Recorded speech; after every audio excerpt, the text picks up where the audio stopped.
2024 की मॉनसून ने दस्तक देते ही लोगों की चिंता को बढ़ा दिया है। और चिंता हो भी क्यों ना, 2023 में टांगरी नदी में पानी आने से अंबाला में काफी नुकसान हुआ था। भारी बारिश के कारण नदी ओवरफ्लो हो गई, जिससे कई कॉलोनियों और इंडस्ट्रियल एरिया में पानी भर गया था और लोगों को बहुत नुकसान हुआ था। और इसी डर से लोगों ने अपने घरों को ऊंचा उठाने का काम शुरू कर दिया है, ताकि बाढ़ से अब की बार कोई नुकसान ना हो। डांगरी की वजह से, पानी आने की वजह से यहाँ हमने कम से कम 100 बिल्डिंग उठा दी है। इन्हें ये परेशानी इसी वजह से अभी पानी आता है यहाँ पर। इनका फर्नीचर वगैरह हो गया, द्वार जिन्हें वेस्टिंग लगा रखा है या कोई भी मकान में पैसा पत्थर वगैरह ये लगा रखा है, पानी की वजह से इन्होंने बहुत नुकसान हो रहा है बाउजर का। हम सरकार से चाहते हैं कि बाउजर का ये डांगरी का पानी का समस्या जरूर करे जी। इसलिए हमने कम से कम 100 बिल्डिंग उठा रहे जी, रोज जोरों शोरों से चल रहे जी, रोज जाको से। तो यहाँ से इस टाइम भी मेरे कम से कम 4 काम लग रहे हैं यहाँ पे डांगरी के अंदर जी। जो ये समस्याएं नदी की हैं, आप भी देख रहे हो कि पिछले साल जो नदी के कारण इतना लोगों का लाखों रुपए का नुकसान हुआ।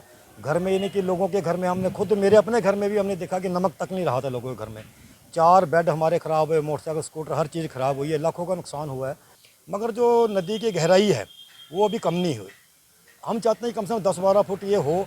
और जैसे हमारे मंत्री जी भी साहब ने बोला था कि यहाँ पे पक्का बांध बनेगा, कंक्रीट बांध बनाया जाएगा, जिसके ऊपर एक लोहे का जाल लगाया जाएगा।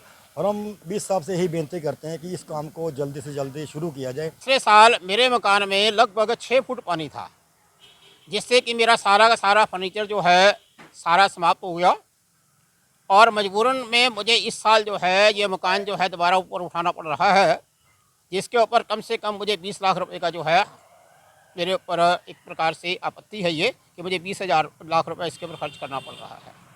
इसका जो समाधान है उसको कोई नहीं सोच रहा है, ना ही उसका कोई किसी के पास समाधान करने का कोई प्रयास कर रहा है। बता दें कि पूरा साल गुजर जाने के बाद भी इस तटबांध का काम शुरू नहीं हो पाया है।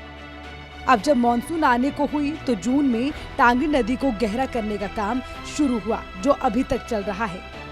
लोगों ने सरकार से अपील करते हुए कहा है कि नदी से खनन को ना रोका जाए।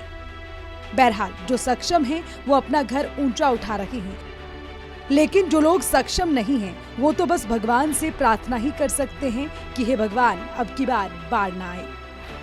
सूर्या समाचार के लिए अंबाला से नरेश सैनी की रिपोर्ट।